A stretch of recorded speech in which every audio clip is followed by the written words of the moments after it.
Artéria carotis interna je hlavná prívodná mozgová tepna, ktorá prebieha na oboch stranách krku a jej úlohou je zásobovanie mozgu okysličenou krvou.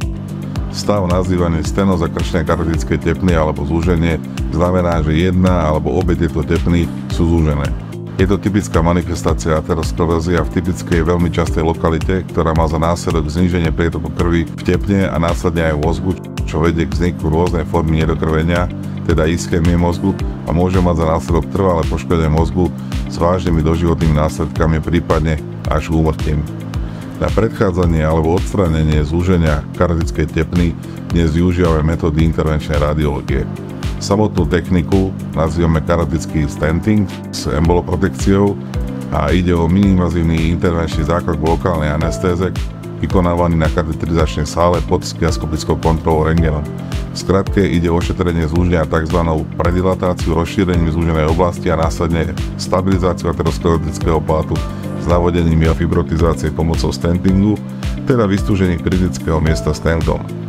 Stent je valcovitá trubica vyrobená z tenkej kovovej sieťoviny, ktorá sa používa na vystúženie tepny znútra.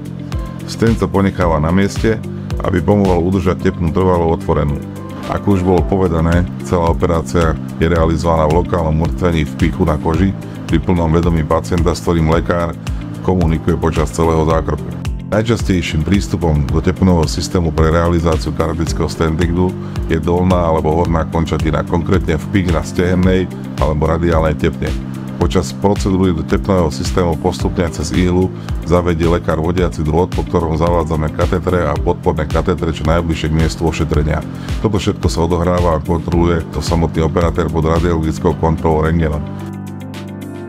Podľa potreby je možné celú fázu úpravy zúženia a plátu balenikom pred a po implantácii karotického stentu bezpečne kontrolovať emboloprotekciou, teda zariadením, ktoré nepreruší prítok do mozgu, ale filtruje prípadné úlomky, teda emboly, tak aby sa počas operácie nedostali do mozgu. Na záver sa uzatvára miesto v pichu, pokiaľ je to stehenná tepna, tak uzatváracím zariadením. Vpich na radiálnej tepne na hornej končatine zase ošetríme naložením kompresného obväzu, tzv. TR bandu, a po krátkej hospitalizácii odchádza pacient na druhý deň domov s trvalo a efektívne ošetreným zúžením karotickej tepny.